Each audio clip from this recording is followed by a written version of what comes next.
ഈശോയിൽ ഏറ്റവും സ്നേഹിക്കപ്പെടുന്ന പ്രിയമുള്ള സഹോദരി സഹോദരന്മാരെ, 50 നോമ്പിൻ്റെ 6-ാം ദിനത്തിലേക്ക് നാം പ്രവേശിക്കുമ്പോൾ ഈശോ ഇന്നേ ദിവസം നമ്മുടെ ജീവിതത്തിൽ വളരെ പ്രധാനപ്പെട്ട ഒരു വചനത്തിലൂടെ നമ്മുടെ ജീവിതത്തെ ഒന്ന് പരിശോധിക്കുവാൻ അവസരം നൽകുകയാണ്. മത്തായിയുടെ സുവിശേഷം 6-ാം അധ്യായത്തിൻ്റെ 13-ാം തിരുവചനം നാം ഇപ്രകാരം വായിക്കുന്നു: ഞങ്ങളെ പ്രലോഭനത്തിൽ ഉൾപ്പെടുത്തരുതേ, തിന്മയിൽ നിന്ന് ഞങ്ങളെ രക്ഷിക്കണേ. ഈശോയിൽ ഏറ്റവും സ്നേഹം നിറഞ്ഞ സഹോദരി സഹോദരന്മാരെ, നമ്മുടെ എല്ലാം ജീവിതത്തിന്റെ മുമ്പിൽ പ്രലോഭനങ്ങൾ നേരിടുന്ന ഒരു കാലഘട്ടമാണിന്ന്. നമ്മൾ കഴിഞ്ഞ ദിവസം ധ്യാനിച്ചതുപോലെ സാത്താൻ എപ്പോഴും പ്രലോഭനങ്ങളുമായി നമ്മുടെ മുമ്പിലുണ്ട്.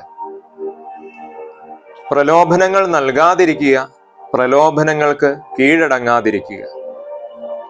ഈ രണ്ട് കാര്യങ്ങൾ നമ്മുടെ ജീവിതത്തിൽ നടക്കണമെങ്കിൽ കർത്താവിന്റെ കരുണയും കൃപയും ആത്മാവിന്റെ നിറവും ഉണ്ടാകണം.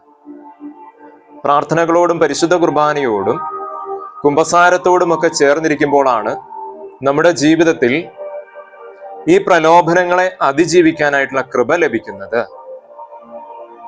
വചനം ഇങ്ങനെ പറയുന്നു, മത്തായിയുടെ സുവിശേഷം 18:6 ഇപ്രകാരം പറയുന്നു: എന്നിൽ വിശ്വസിക്കുന്ന ഈ ചെറിയവരിൽ ഒരുവന് ദുഷ്പ്രേരണ നൽകുന്നവൻ ആരായാലും അവന് നല്ലത് കഴുത്തിൽ ഒരു വലിയ തിരികല്ല് കെട്ടി കടലിന്റെ ആഴത്തിൽ താഴ്ത്തപ്പെടുകയായിരിക്കും. ഒന്നാമത്തെ കാര്യം ഇതാണ്: നമ്മൾ മറ്റുള്ളവർക്ക് ദുഷ്പ്രേരണ നൽകുന്നവരാകാതിരിക്കുക. നമ്മുടെ ജീവിതം കൊണ്ട് എല്ലാവർക്കും നല്ല മാതൃക നൽകുന്നവരായി മാറണമെന്ന് ഈശോ ഓർമ്മിപ്പിക്കുക.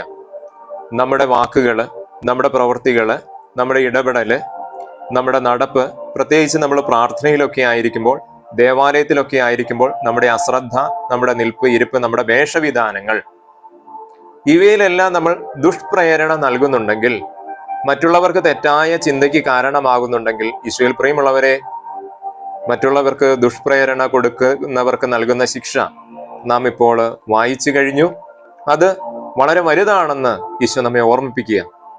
അപ്പോൾ ഒന്നാമത്തെ കാര്യം, മറ്റുള്ളവർക്ക് നല്ല മാതൃക നൽകണം, ദുഷ്പ്രേരണ നൽകാത്തവരാകണം.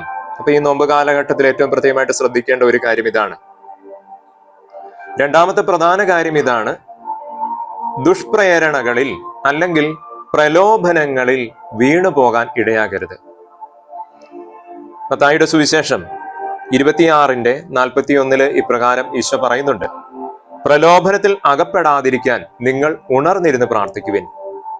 പ്രലോഭനത്തിൽ അകപ്പെടാതിരിക്കാൻ അല്ലെങ്കിൽ വീണു പോകാതിരിക്കാൻ, എന്ത് പ്രേരണ വന്നാലും, എന്ത് പ്രലോഭനങ്ങൾ വന്നു കഴിഞ്ഞാലും അവിടെയൊക്കെ നമ്മൾ വീഴാതിരിക്കണമെങ്കിൽ ഈശോയിൽ പ്രിയമുള്ളവരെ, നമ്മുടെ ജീവിതത്തിൽ നമുക്ക് പ്രാർത്ഥന ആവശ്യമാണ്. ഈശോ പറയുന്നുണ്ട്, സാത്താനെ പുറത്താക്കാൻ പ്രാർത്ഥന എന്ന ഒരു കാര്യമല്ലാതെ മറ്റൊന്നുമില്ല. നമ്മൾ നിരന്തരം പ്രാർത്ഥിക്കുന്നവരാകുക. ആ പ്രാർത്ഥന കൊണ്ട് മാത്രമാണ് സാത്താനെ കീഴടക്കാൻ സാധിക്കുക, അല്ലെങ്കിൽ പ്രലോഭനങ്ങളെ ഒഴിവാക്കാനായിട്ട് സാധിക്കുക. പ്രലോഭനങ്ങൾ ഉണ്ടാകാൻ സാധ്യത ഉള്ള ഇടങ്ങൾ അല്ലെങ്കിൽ ദുഷ്പ്രേരണയ്ക്ക് കാരണമാകുന്ന ഇടങ്ങൾ നമ്മൾ ഒഴിവാക്കുക. ചുരുക്കം പറഞ്ഞാൽ, നമ്മൾ പാപ സാഹചര്യങ്ങൾ ഒഴിവാക്കണം. നമ്മൾ സ്ഥിരമായിട്ട് സ്മാർട്ട് ഫോൺ ഒക്കെ യൂസ് ചെയ്യുന്നവരാണ്. എല്ലാ ദിവസവും നമുക്ക് മൊബൈലൊക്കെ ഉപയോഗിക്കണം. അപ്പൊ മൊബൈൽ നമ്മുടെ ജീവിതത്തിൽ തിന്മയ്ക്ക് കാരണമാകുന്നുണ്ടെങ്കിൽ അതൊന്ന് മാറ്റിവെക്കണം. സോഷ്യൽ മീഡിയയുടെ ഉപയോഗം, അതേപോലെ മറ്റ് നെറ്റുകളൊക്കെ ഉപയോഗിക്കുന്ന കാര്യങ്ങൾ, ഇവയൊക്കെ നമ്മുടെ ജീവിതത്തിൽ തിന്മയ്ക്ക് കാരണമാകുന്നുണ്ടെങ്കിൽ അതിനെ ഒന്ന് മാറ്റിവെക്കാനായിട്ട് പറ്റണം. നമ്മൾ മറ്റുള്ളവരോട് വഴക്കുണ്ടാക്കുമെങ്കിൽ, ഇപ്പോൾ നമ്മുടെ സുഹൃത്തുക്കളുടെ ഒരു വലയം, അവിടെ ചെന്നിട്ട് അവരുമായിട്ട് വഴക്കുണ്ടാകാൻ സാധ്യതയുണ്ട് എങ്കിൽ ആ സാഹചര്യത്തെ നമ്മൾ ഒഴിവാക്കണം. ലഹരി ഉപയോഗിക്കുന്ന കൂട്ടുകാരുണ്ടെങ്കിൽ, അവരുടെ അടുത്ത് ചെന്ന് കഴിഞ്ഞാൽ ലഹരി ഉപയോഗിക്കാൻ സാധ്യതയുണ്ടെങ്കിൽ തീർച്ചയായിട്ടും ആ കൂട്ട് അങ്ങോട്ട് മാറ്റിവെക്കണം. ആ പ്രലോഭന സാധ്യതകൾ നമ്മൾ അവിടെ ഒഴിവാക്കണം. എങ്കിൽ മാത്രമേ, പാപ സാഹചര്യങ്ങൾ ഒഴിവാക്കിയെങ്കിൽ മാത്രമേ നമുക്ക് വിജയിക്കാനായിട്ട് സാധിക്കുകയുള്ളൂ, വിശുദ്ധിയിൽ ജീവിക്കാനായിട്ട് സാധിക്കുകയുള്ളൂ. പാപം വരുന്ന വഴിയെക്കുറിച്ച് നമ്മൾ ധ്യാനിച്ചതാണ്. പാപ സാഹചര്യങ്ങളെ ഒഴിവാക്കി ജീവിക്കുക.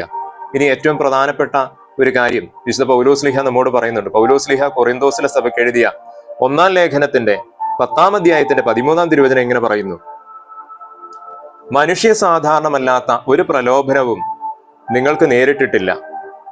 ദൈവം വിശ്വസ്തനാണ്. നിങ്ങളുടെ ശക്തിക്ക് അതീതമായ പ്രലോഭനങ്ങൾ ഉണ്ടാകാൻ അവിടുന്ന് അനുവദിക്കുകയില്ല. പ്രലോഭനങ്ങൾ ഉണ്ടാകുമ്പോൾ അവയെ അതിജീവിക്കാൻ വേണ്ട ശക്തി അവിടുന്ന് നിങ്ങൾക്ക് നൽകും. അപ്പോൾ പ്രലോഭനങ്ങൾ ഉണ്ടാകേണ്ടത് ആവശ്യമാണ്. അതിനെ അതിജീവിക്കാൻ നമുക്ക് കഴിയുമെന്ന് ഈശോ തന്നെ പറയുക.